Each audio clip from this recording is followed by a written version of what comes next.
இல்ல மானத்தை வாங்குறியே என் தலைவலி போயிடுச்சு. மூதேவி பேமெண்ட் கொடுக்காம போயிடுவாங்க.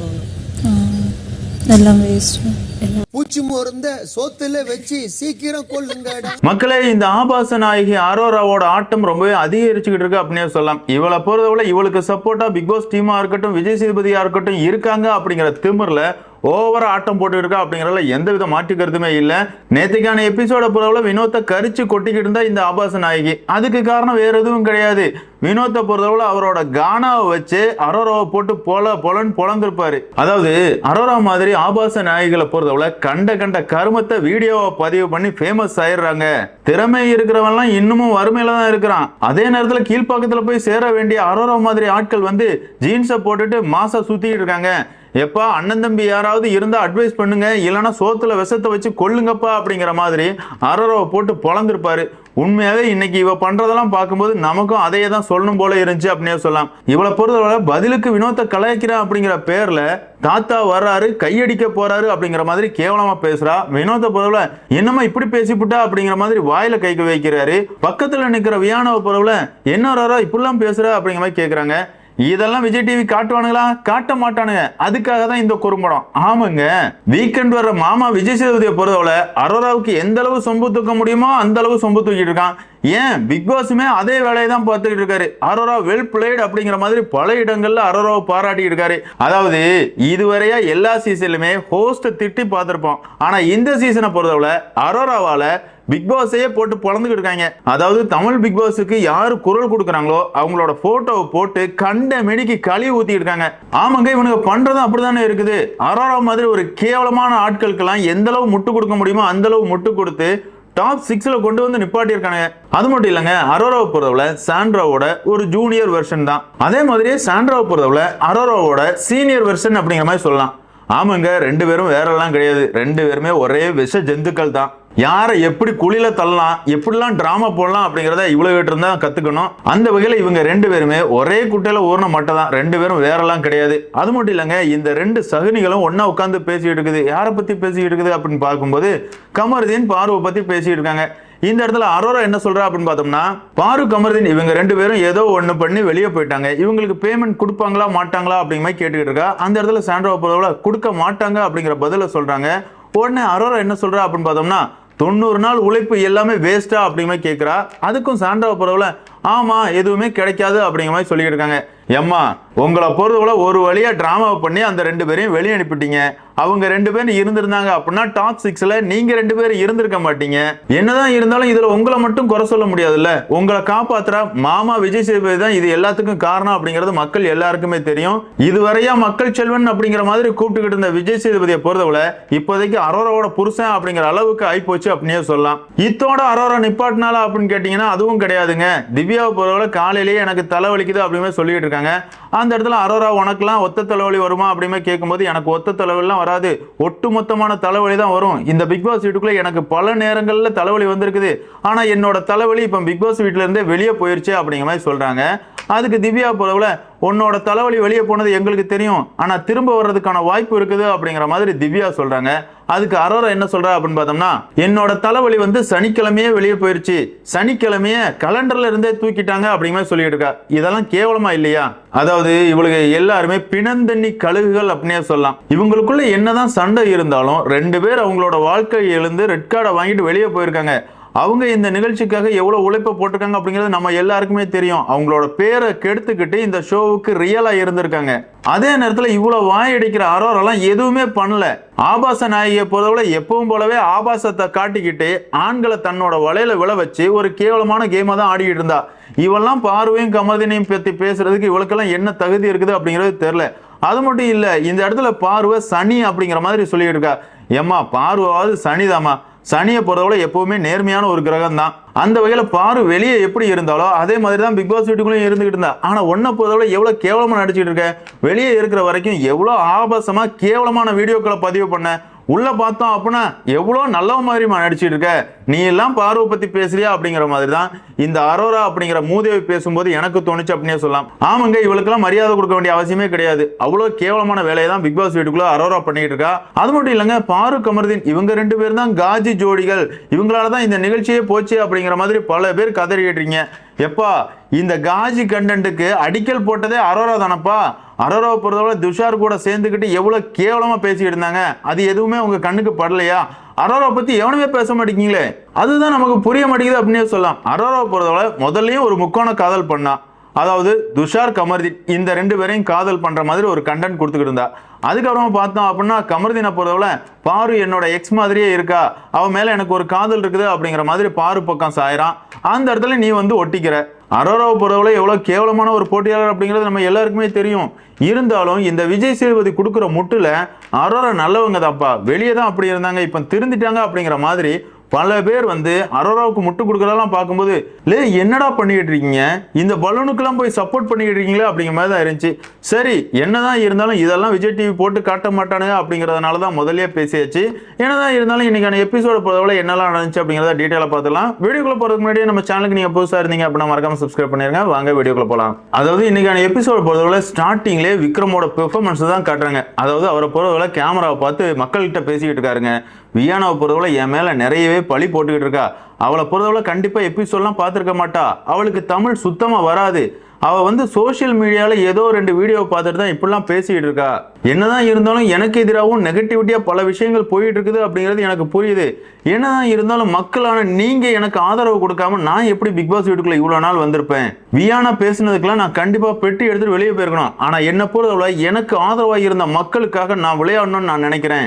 அவங்க தான் என்னை இந்த இடத்துக்கு கொண்டு வந்திருக்காங்க, அதனால நான் மக்களுக்காக விளையாடுவேன் அப்படிங்கிற மாதிரி வக்கரம் பிடிச்ச விக்ரம் வந்து இந்த இடத்துல உத்தம வேஷம் போட்டு இருக்கான். உன்னை யாரா மக்கள் காப்பாத்தினாங்கன்னு சொன்னது? உன்னையும் இந்த மாமா சேதுபதி தாண்டா காப்பாத்திக்கிட்டு இருக்காரு. உன்னை பொறுத்தவரை பிக் பாஸ் வீட்டுக்குள்ள எவ்வளவு கேவலமா மற்றவங்களை மார்க் பண்ண, இரிட்டேட் பண்ண, ட்ரிகர் பண்ண, இவ்வளவு கேவலமா எல்லா வேலையும் பண்ண. ஆனா வீக்கெண்ட் எபிசோட்ல வர்ற மாமா சேதுவை பொறுத்தவரை உனக்கு எதிராக ஒரு வார்த்தை கூட பேசலையப்பா. நீ நல்லவன், உத்தமன், கண்டென்ட் கிரியேட்டர் அப்படிங்கிற மாதிரி பல இடங்களில் உன்னை பாராட்டி ஏத்தி விட்டதே அந்த மாமா தானே. நீ நன்றி சொல்றதா இருந்தா விஜய் சேதுபதிக்கு தான் வந்து சொல்லி ஆகணும். மக்கள்லாம் உன்னை காப்பாத்தலப்பா. விஜய் டிவியா இருக்கட்டும், பிக் பாஸா இருக்கட்டும், விஜய் சேதுபதியா இருக்கட்டும், இவங்க தான் உன்னை பெருமைப்படுத்தி உள்ள வச்சுக்கிட்டு இருக்காங்க. என்னதான் இருந்தாலும் நீ வக்கரத்தோட தான் சுத்திட்டு இருக்க. வியானா சொன்ன மாதிரியே வக்ரம் விக்ரம் அப்படிங்கிறது தான் உனக்கு பொருத்தமான பேர் அப்படிங்கிறது தான் என்னோட கருத்து. அதுக்கப்புறமா இன்னைக்கான வேக்கப் சாங்கை பொறுத்தவரை சாண்ட்ரா சிரிச்சுக்கிட்டே ஆடுறதெல்லாம் பார்க்கும்போது நமக்கெல்லாம் காண்டாகுது அப்படின்னு சொல்லலாம். என்னதான் இருந்தாலும் இந்த பாட்டு எல்லாமே முடிஞ்சதுக்கு அப்புறமா விக்ரம பொறுத்தவரை வியானாவை கூப்பிட்டு வச்சு நியாயம் கேட்டுக்கிட்டு இருக்காரு. அதாவது என்னை பார்த்து நீ ஒரு கேள்வி கேட்டிருந்த, அதாவது நீ சொன்னா யாருமே கேட்க மாட்டேங்காங்க, அதே நேரத்துல நான் சொல்லும்போது பிக் பாஸ் வீட்டுல இருக்கிற எல்லாருமே கேட்கறாங்க அப்படிங்கிற மாதிரி சொன்னியே, எதுக்காக அப்படி சொன்ன அப்படிங்கிற மாதிரி வியானா கிட்ட கேள்வி கேட்கிறாரு. அந்த இடத்துல வியானாவும் விளக்கம் கொடுக்குறாங்க. ஆமாப்பா, ஒரு டாஸ்க்னு வந்துட்டா நான் சொல்றதை யாருமே காது கொடுத்து கேட்க மாட்டாங்க, அதே நேரத்துல நீ சொன்னா எல்லாருமே கேட்பாங்க. அதுக்கு காரணம் ஒண்ணுதான், வந்த முதல் நாள்ல இருந்தே நீ நல்லவ மாதிரியும் உத்தம மாதிரியும் நேர்மையானவ மாதிரியும் காட்டிக்கிட்ட, அதனால உன்னோட பேச்சை எல்லாருமே கேட்டாங்க அப்படிங்கிற மாதிரி வியானா தெளிவா பேசுறாங்க. இந்த இடத்துல விக்ரம பொறுத்தவரை நான் கரெக்டா கேம் விளையாண்டனா அப்படிங்கிற மாதிரி கேட்கிறாரு. அந்த இடத்துல வியானாவை பொறுத்தவரை எப்பா நீ உத்தமெல்லாம் கிடையாது அப்படிங்கிற மாதிரி சொல்றதுக்கு வர்றாங்க. இதை புரிஞ்சுக்கிட்ட விக்ரம பொறுத்தவரை ஓகே நான் நல்லவெல்லாம் கிடையாது, நல்லவ மாதிரி ப்ரொஜெக்ட் பண்ணிட்டேன்னு சொல்றியா அப்படிங்கிற மாதிரி கேட்கிறாரு. வியானாவை பொறுத்தவரை ஆமாப்பா, நீ வந்து நல்லவ மாதிரி ப்ரொஜெக்ட் பண்ணிட்டு ஒரு கேவலமான டிராமா போட்ட, அதை நம்பி பிக் பாஸ் வீட்டுக்குள்ள இருக்கிற எல்லாருமே நீ நல்லவன் உத்தமன் அப்படிங்கிற மாதிரி உன்னை நம்பிட்டாங்க, அதுல நானும் ஒரு ஆள் தான் அப்படிங்கிற மாதிரி சொன்னாங்க. இந்த இடத்துல விக்ரமோட மூஞ்ச பார்க்கணுமே செத்து போச்சு அப்படின்னே சொல்லலாம். உண்மையாவே வியானாவை பொறுத்தவரை எவிக்ட் ஆகிறதுக்கு முன்னாடி வரைக்கும் வியானா மேல நமக்கு பெரிய அபிப்பிராயம் எல்லாம் கிடையாது. அதே நேரத்தில் ரீஎன்ட்ரி கொடுத்த வியானாவை பொறுத்தவரை சாண்ட்ரா விக்ரம் இந்த 2 பேருமே போட்டு பொலன்னு பொழந்துட்டு இருக்காங்க, வேற லெவல் மாஸ் பண்றாங்க அப்படின்னு சொல்லலாம். அதுக்கப்புறம் பார்த்தோம் அப்படின்னா சூப்பர் டீலக்ஸ் ரூமை காட்டுறாங்க. அந்த இடத்துல பிரவீன்ராஜ், திவாகர், வினோத் இந்த 3 பேருமே இருக்கிறாங்க. அந்த இடத்துல வினோத்தை பொறுத்தவரை திவாகரை வம்புழுக்கிறாரு. திவாகர் சும்மா இருப்பாங்க, இருக்கிற வன்மத்தை எல்லாத்தையும் கொட்டிக்கிட்டு இருக்காரு.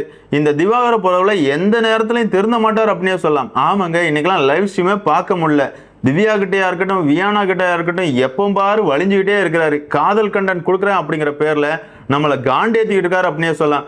இந்த கர்மம் பிடிச்சவன்லாம் எதுக்காக மறுபடியும் ரீஎன்ட்ரி கொடுக்க வச்சிங்க அப்படிங்கிற மாதிரி பிக் பாஸ் டீமை தான் நம்ம கழிவு ஊற்ற வேண்டியிருக்குது. திவாகரை பொறுத்தவரை ரொம்பவே எல்லை மீறி திவ்யா வியானா இவங்க 2 பேருக்கிட்டையுமே ஓவர் அட்வான்டேஜ் எடுத்து பேசிட்டு இருக்காரு. பார்க்கும்போது இரிட்டேட் ஆச்சு அப்படின்னே சொல்லலாம். என்னதான் இருந்தாலும் இந்த இடத்துல வினோத்துக்கு எதிராக திவாகரை பொறுத்தவரை மக்கள் கிட்ட பதிவு பண்றாராம். அதாவது வினோத்தை பொறுத்தவரை திவாகருக்கு எந்த திறமையும் இல்லை அப்படிங்கிற மாதிரி ஒரு வார்த்தையை சொல்லிட்டாரு. உடனே திவாகரை பொறுத்தவரை ஆமாப்பா எனக்கெல்லாம் திறமை கிடையாது, வினோத் அளவுக்குலாம் எனக்கு திறமை கிடையாது, அவர் ரொம்பவே திறமையானவர், அவரை மாதிரி யாராலையுமே மற்றவங்கள உருவகேலி பண்ண முடியாது அப்படிங்கிற மாதிரி வினோத்தை நெகட்டிவிட்டி பண்ற மாதிரி திவாகரை பொறுத்தவரை கேமராவை பார்த்து பேசியிருக்காரு. லே நீ பேசி கிழிச்சதெல்லாம் போதும், என்னதான் இருந்தாலும் இந்த சீசனோட டைட்டில் வின்னர் வந்து வினோத் தான், அதுல எந்தவித மாற்று கருத்துமே இல்லை. ஆமாங்க, இந்த திவாகரை பொறுத்தவரை சபரிக்காகலாம் ஓட்டு கேட்டுக்கிட்டு இருக்கான். அதாவது சபரி, விக்ரம், திவ்யா இந்த 3 பேருமே நல்லவங்க, அவங்களுக்கு ஓட்டு போடுங்க, வினோத் மாதிரி கேவலமான போட்டியாளர்களுக்கு ஓட்டு போடாதீங்க அப்படிங்கிற மாதிரி இந்த திவாகர் வந்து கேமராவை பார்த்து பதிவு பண்ணிட்டு இருக்கான். இதையும் மாமா டிவி லைவ் ஸ்ட்ரீம்ல காட்டிக்கிட்டு இருக்காங்க.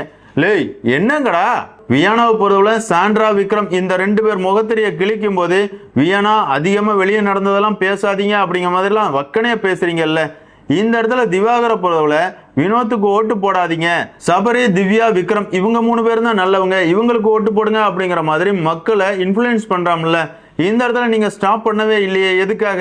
பார்வை வச்சுதான் இந்த சீசனே ஓடிச்சு, அதனாலதான் போட்டியாளர்கள் எல்லாருக்குமே இவங்களால சம்பளமே கொடுக்க முடியும். அப்படி கண்டென்ட் கொடுத்த பார்வுக்கு சம்பளமே இல்லாத மாதிரி பண்ணி விட்டானுங்க.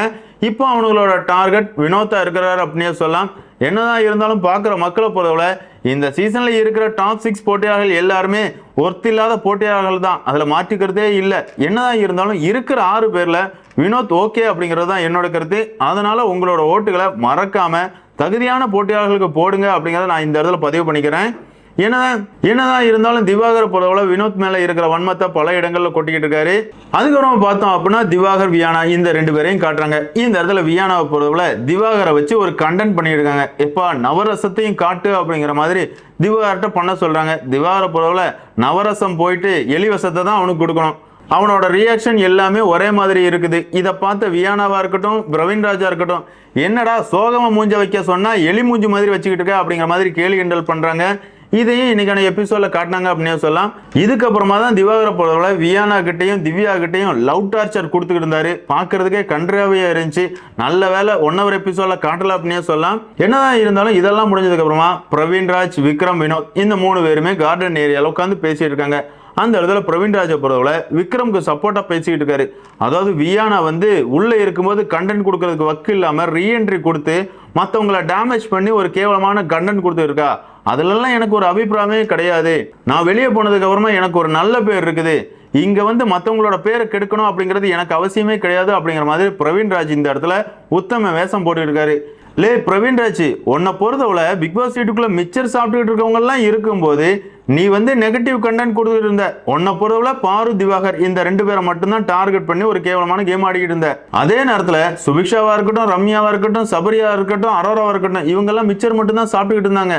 இப்படி மிச்சர் சாப்பிட்டுக்கிட்டு இருக்கவங்க எல்லாம் பிக் பாஸ் வீட்டுக்குள்ள இருக்கும்போது ஏதோ ஒரு வகையில கண்டென்ட் கொடுத்துட்டு இருக்கிற பிரவீன் ராஜா வெளியே அனுப்பி இருக்க கூடாது அப்படிங்கிற மாதிரி உனக்கு சப்போர்ட் பண்ணாங்களே தவிர நீ நல்லவன் உத்தமன் அப்படிங்கிறதுக்காக மக்கள் யாருக்குமே உனக்கு சப்போர்ட் பண்ணல. என்னதான் இருந்தாலும் இந்த இடத்துல பிரவீன் ராஜா பொறுத்தவரை வியானா பண்றதெல்லாம் தப்பு, வந்தமா பேசணுமா ஃபன் பண்ணமா அப்படிங்கிற மாதிரி போயிடணும். இந்த இடத்துல ஸ்கோர் பண்றது ரொம்பவே தப்பா இருக்குது அப்படிங்கிற மாதிரி வியானாவை பத்தி பிரவீன் ராஜ் தப்பா பேசிட்டு இருக்காரு. பிரவீன் ராஜ் வியானா மட்டும் உள்ள வராம இருந்திருந்தா விக்ரம், சாண்ட்ரா இவங்களுக்கு எதிராக இந்த சீசன்ல யாருமே கேள்வி கேட்டிருக்க மாட்டாங்க. ஏன்னா இந்த நிகழ்ச்சியோட ஹோஸ்டை பொறுத்தவரை விக்ரம், சாண்ட்ரா இவங்க 2 பேருக்கும் PR வேலையை தான் பார்த்துட்டு இருக்காரு. முட்டு கொடுத்துட்டு இருக்காரு, கேவலமான முட்டு கொடுத்துட்டு இருக்காரு. பார்க்கறதுக்கே கன்றாவியா இருக்குது. அதாவது இந்த சீசனோட ஹோஸ்டா இருக்கிற விஜய் சேதுபதி செய்ய வேண்டிய வேலையை தான் வியானா பார்த்துட்டு இருக்காங்க. அதுல எந்த தவறுமே இல்லை அப்படிங்கிறது தான் என்னோட கருத்து. என்னதான் இருந்தாலும் பிரவீன் ராஜா பொறுத்தவரை வியானா மேல இந்த இடத்துல வன்மத்தை கொட்டிக்கிட்டு இருக்காரு. அது மட்டும் இல்லாம விக்ரம் கூட இருந்ததுனால மட்டும்தான் வியானா வெளியே தெரிஞ்சாங்க அப்படிங்கிற மாதிரி பிரவீன் ராஜ் ஒரு பாயிண்ட் எடுத்து போட்டாரு பாருங்க. இல்ல நீ எல்லாம் எபிசோட பார்க்காம பேசிட்டு இருக்கடா. வியானாவை பொறுத்தவரை அவங்களுக்குன்னு ஒரு கேம் பிளே இருந்துச்சு, ஓவர் ஆக்டிங் பண்ணிட்டு இருந்தாங்க. போன சீசன்ல வந்த சௌந்தர்யா மாதிரியே கேவலமா நடிச்சுக்கிட்டு இருந்தாங்க. இருந்தாலும் அவங்கள பிடிச்ச ரசிகர்கள் இருந்தாங்க. அதே நேரத்தில் வியானாவை பொறுத்தவரை கேட்ட கேள்விகள் ரொம்பவே தெளிவா கேட்டாங்க. வீக்கெண்ட்ல அவங்க அட்ரஸ் பண்றது எல்லாமே மாசா இருந்துச்சு. அதே நேரத்தில் விக்ரம் கூட சேர்ந்ததுக்கு அப்புறமா தான் விக்ரமை பொறுத்தவரை ஒரு கேவலமான ஐடியா கொடுக்குறாரு. வியானா நீ ரொம்பவே கியூட்டா இருக்கிற, எஃப்ஜே பொறுத்தவரை பொறுக்கி மாதிரி சுத்திட்டு இருக்கான், அந்த பொறுக்கிய கியூட்டான பொண்ணு லவ் பண்ணா அந்த கண்டென்ட் வேற லெவல்ல ரீச் ஆகும், அந்த வகையில எஃப்ஜே கூட சேர்ந்து ஒரு காதல் கண்டென்ட் பண்ணு அப்படிங்கிற மாதிரி ஒரு ஐடியா கொடுக்குறாரு. அதனாலதான் வியானாவோட கேமே போச்சு அப்படின்னே சொல்லலாம். அதனாலதான் வியானா எவிட் ஆகி வெளியும் போனாங்க. அந்த காண்டை தான் இந்த இடத்துல வியானா கொட்டிட்டு இருக்காங்க. இதெல்லாம் தெரியாம விக்ரம் ரொம்பவே நல்லவன், விக்ரமாலதான் வியானாவோட திறமைகளை வெளியே தெரிஞ்சு அப்படிமே பேசுற பாத்தியா, நீ தாண்டா உண்மையான கோமாளி அப்படிங்கிற மாதிரி தான் எனக்கு இந்த இடத்துல பிரவீன் ராஜை பார்க்கும்போது தோணுச்சு அப்படின்னே சொல்லலாம். அதுக்கப்புறமா கார்டன் ஏரியால அரோரா, வினோத், வியானா இந்த 3 பேரையும் காட்டுறாங்க. இந்த இடத்துல கானா வினோத்தை பொறுத்தவரை அரோரா, வியானா இந்த 2 பேரையும் பாட்டு பாடி கேலி கிண்டல் பண்ணிட்டு இருக்காரு. அதாவது அரோரா வந்து அட்டை ஃபிகரு, வியானா வந்து மொக்க ஃபிகரு அப்படிங்கிற மாதிரி இவங்களை கேலி கிண்டல் பண்ணி ஒரு கானா பாட்டு பாடிக்கிட்டு இருக்காரு. அதுக்கு பதில் பாட்டை அரோராவும் பாடினாங்க. அரோராவை பொறுத்தவரை அவங்க பாட்டு பாடினதெல்லாம் ஓகே தாங்க, அவங்களோட உடல் பாவனையை பார்க்கும்போது ரொம்பவே கேவலமா இருந்துச்சு அப்படின்னு சொல்லலாம். அதாவது ஆபாச நாயகி கிட்ட வேற எதையுமே எதிர்பார்க்க முடியாது. நீங்க வேணா அவங்க பாட்டு பாடும்போது என்ன ரியாக்ஷன் பண்றாங்க அப்படிங்கிறத இன்னொரு வாட்டி ரிவைண்ட் பண்ணி பார்த்துட்டு கமெண்ட்ல மென்ஷன் பண்ணுங்க. இறுதி பஸ்ஸர் அடிக்கும் போது அவங்களோட ஜாக்கெட்ல எவ்வளவு பணம் ஒட்டி இருக்குதோ அந்த பணம் வந்து பணப்பட்டிக்குள்ள போகும் அப்படிங்கிற மாதிரி பிக் பாஸ் அறிவிக்கிறாரு. அந்த வகையில இந்த டாஸ்கை பொறுத்தவரை முதல் ரவுண்ட்ல விக்ரம், திவ்யா இவங்க 2 பேருமே உருளுன்னு உருள்றாங்க. விக்ரமோட ஜாக்கெட்ல 25,000 ரூபா ஒட்டி இருக்குது. அதே மாதிரியே திவ்யாவோட ஜாக்கெட்டை பார்த்தோம் அப்படின்னா அவங்களோட ஜாக்கெட்ல 40,500 ரூபா ஒட்டி இருக்குது. அதுக்கப்புறம் பார்த்தோம் அப்படின்னா வினோத், சபரி இவங்க 2 பேருமே உருள்றாங்க. இதுல வினோத்தோட ஜாக்கெட்ல 38,600 ரூபா ஒட்டுது, சபரியோட ஜாக்கெட்ல 30,000 ரூபா ஒட்டி இருக்குது. கடைசியா பார்த்தோம் அப்படின்னா விஷா பாட்டில் 2 பேரும் ஒன்னா தான் உருள்றாங்க. அதாவது அரோரா, சாண்ட்ரா இவங்க 2 பேருமே உருள்றாங்க. இவங்க 2 பேரை பொறுத்தவரை ஒட்டு மொத்தமா 49,300 ரூபா எடுத்திருக்காங்க. அதுக்கப்புறமா பிக் பாஸ் வீட்டுக்குள்ள அப்சரா, ரம்யா இவங்க 2 பேருமே என்ட்ரி கொடுக்குறாங்க. ரம்யாவை பார்த்த உடனே சாண்ட்ராவை பொறுத்தவரை அவங்களோட நடிப்பு திறமையை காட்ட தொடங்குறாங்க. ரம்யாவை கட்டி பிடிச்சி அழுகுறாங்க. ரம்யாவை பொறுத்தவரை என்னம்மா திரும்பவும் தொடங்கிட்டியா, அழாதம்மா, எப்பவுமே அழுதுகிட்டு தான் இருக்கிற, அழுகையை நிப்பாட்டு அப்படிங்கிற மாதிரி சாண்ட்ராவை கண்ட்ரோல் பண்றாங்க. அந்த இடத்துல ரம்யாவோட மூஞ்ச பார்க்கணுமே, எதுக்குமா இவ்வளோ கேவலமா நடிச்சுட்டு இருக்க அப்படிங்கிற மாதிரி அவங்க ஃபீல் பண்ண மாதிரி நமக்கு தெரிஞ்சு. ஆமாங்க, ரம்யாவை பொறுத்தவரை எல்லாத்தையும் பார்த்துட்டு தானே ரீஎன்ட்ரி கொடுத்துருக்காங்க. அப்படி இருக்கும்போது நடிப்பு அரக்கியோட டிராமாவை இப்போ நம்புவாங்களா? நம்ப மாட்டாங்கல்ல. என்னதான் இருந்தாலும் ரம்யாவோட என்ட்ரியை பார்த்த உடனே சபரி செம ஹாப்பி ஆயிடுறாரு. ரம்யாவை கூப்பிட்டுட்டு போய் ஒளிச்சு வச்சிருந்த சாக்லேட்லாம் எடுத்து கொடுக்குறாரு. அந்த இடத்துல ரம்யா வந்து சபரி கப்பு முக்கியம் அப்படிங்கிற மாதிரி வாழ்த்துக்கள்லாம் சொல்றாங்க. என்னவா டீ கப்பாமா, உங்க அண்ணனுக்கு ஒன்று வாங்கி கொடு அப்படிங்கிற மாதிரி தான் இருந்துச்சு. என்னதான் இருந்தாலும் இவங்க 2 பேருமே வந்த உடனே பிக் பாஸ் ஒரு டாஸ்க் கொடுக்குறாரு. அதாவது எக்ஸ் கண்டஸ்டன்ட் 6 பேர் உள்ள வந்திருக்கு. அதாவது எக்ஸ் கண்டஸ்டன்ட் 6 பேர் உள்ள வந்திருக்கீங்க. உள்ள இருக்கிற போட்டியாளர்கள் எப்படி கேம் ஆடுறாங்க அப்படிங்கறதெல்லாம் பார்த்துட்டு தான் உள்ள வந்திருக்கீங்க. இவங்களோட கேமை ஒப்பிடும் போது இவங்களுக்கு நானே பெட்டர் அப்படிங்கிற மாதிரி யாரை சொல்லுவீங்க அப்படிங்கிறத ஓப்பனா காரணத்தோட சொல்லுங்க அப்படிங்கிற மாதிரி பிக் பாஸ் சொல்றாரு. அந்த வேலை பார்த்தோம் அப்படின்னா ரம்யாவை பொறுத்தவரை சாண்ட்ரா, அரோரா இந்த 2 பேரையும் சொல்றாங்க. அதாவது சாண்ட்ராவை பொறுத்தவரை முதல் வாரம்லாம் ரொம்பவே ஃபயரா தான் கேம் ஆடினாங்க. அதுக்கப்புறமா பார்த்தோம் அப்படின்னா எப்பவுமே அழுதுகிட்டு தான் இருக்கிறாங்க. இதுக்கு நானே பரவாயில்ல, நானே நடிக்கிறேன் அப்படிங்கிற மாதிரி பல இடங்கள்ல பதிவு பண்ணாங்க. உன் கூட கம்பேர் பண்ணும்போது நான்லாம் கம்மியா தான்ப்பா நடிச்சிருக்கேன், அந்த வகையில சாண்ட்ரா விட நான் பெட்டர் அப்படிங்கிற மாதிரி ரம்யா சொல்றாங்க. அதே மாதிரி அரோராவை பொறுத்தவரை 6 வாரம் எதுவுமே பண்ணல, அதுக்கப்புறமாவும் எதுவும் கிழிச்ச மாதிரி தெரியல. இருந்தாலும் இவெல்லாம் டாப் 6ல வந்திருக்கிறதெல்லாம் பார்க்கும்போது எனக்கே காண்டாக தான் செய்யுது அப்படிங்கிற மாதிரி அரோரா, சாண்ட்ரா இந்த 2 பேரையும் ரம்யா சொல்றாங்க. அடுத்தது வர பிரவீன் ராஜுமே சாண்ட்ரா, அரோரா இந்த 2 பேரையும் தான் சொல்றாரு. சாண்ட்ராவுக்கு என்ன சொல்றாரு அப்படின்னு பார்த்தோம்னா ஆக்ஷன் எதுவுமே இல்ல, ரியாக்ஷன் மட்டும்தான் இருக்குது அப்படிங்கிற மாதிரி காரணத்தை சொல்றாரு. உண்மை அதுதானங்க, இவங்க அழுது டிராமா பண்ற அளவுக்கு அங்க எதுவுமே நடந்திருக்காது.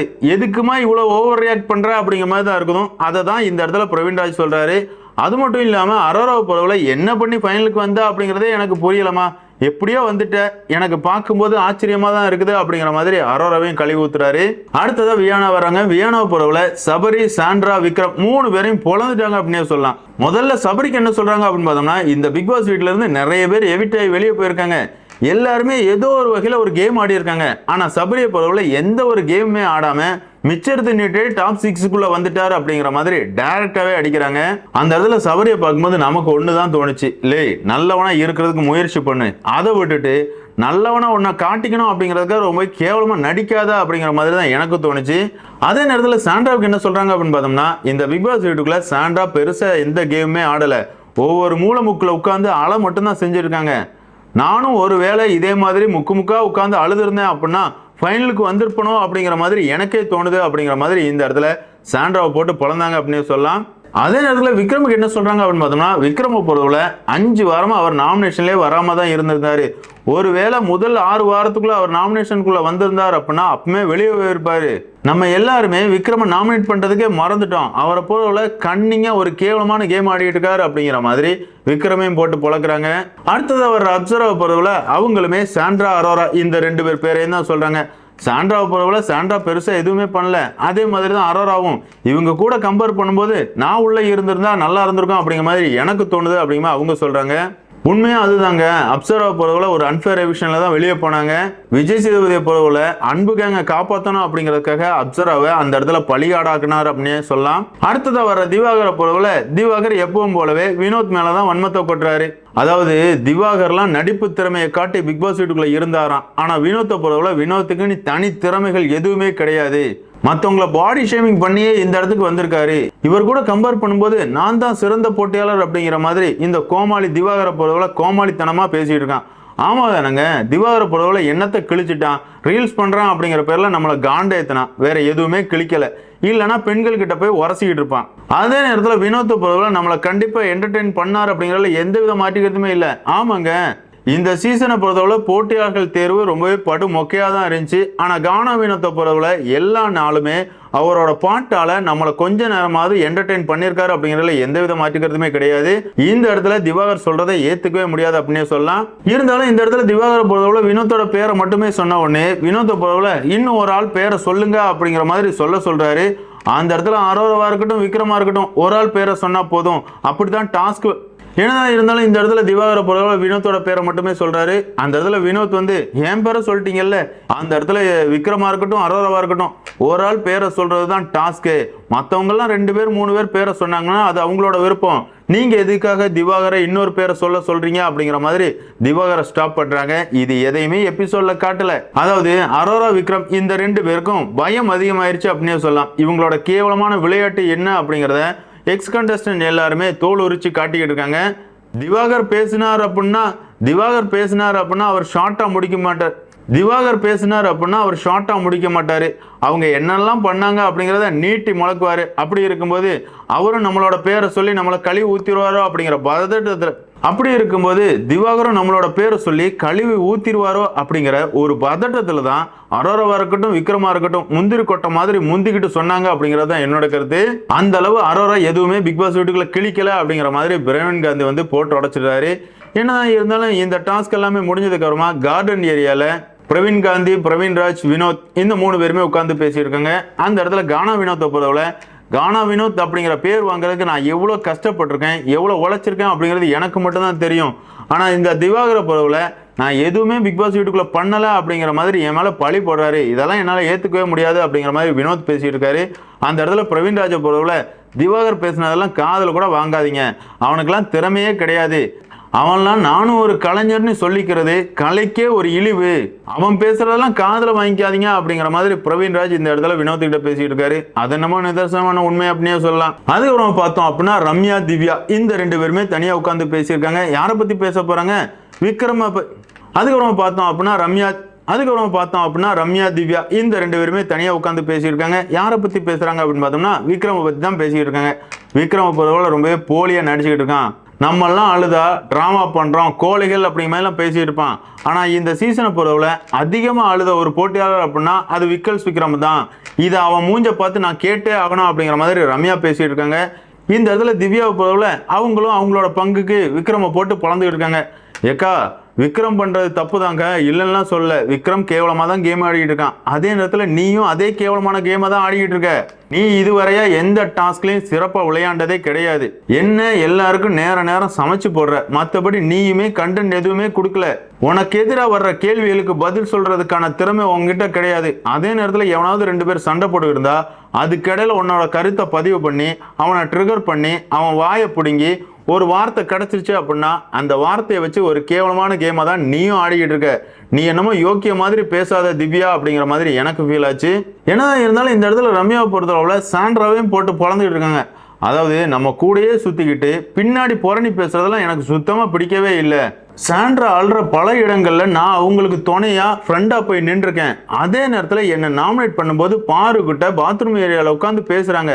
நம்ம மேல உண்மையான அன்பும் பாசமும் இருக்கிற மாதிரி நடிக்கிற சாண்ட்ரா உண்மையா, இல்லைன்னா நம்மளை கழுவி ஊத்துற சாண்ட்ரா உண்மையா அப்படிங்கிற மாதிரி இந்த இடத்துல திவ்யா கிட்ட ரம்யா பேசிட்டு இருக்காங்க. சாண்ட்ரா உண்மையானவங்களே கிடையாதேம்மா, அவங்கள பொறுத்தவரை ஸ்கோர் பண்ணும் அப்படிங்கறதுக்காக தானே பிக் பாஸ் வீட்டுக்குள்ளே வந்துட்டு இருக்காங்க. அந்த கேவலமான நடிப்பையை நம்பி இந்த மாமா சேதுபதியை பொறுத்தவரை 2 பேரோட வாழ்க்கையை வேற கெடுத்திருக்காரு. அவங்களோட உழைப்பை சுரண்டி கேவலமா வைத்த நிறைச்சிட்டு இருக்காங்களா விஜய் சேதுபதி. ஆமா தானுங்க, இந்த சீசனை பொறுத்தவரை பாரு இல்லைன்னா கண்டென்ட்டே கிடையாது. அது மட்டும் இல்லைங்க, இந்த சீசனை பொறுத்தவரை விஜய் சேதுபதிக்கு கொடுக்கப்பட்ட சம்பளம் கூட பார்வாளர் கிடைச்சது அப்படின்னே சொல்லலாம். பாரு போட்ட பிச்சில் தான் இந்த சீசன்ல இருக்கிற எல்லாருக்குமே சம்பளம் போக போகுது.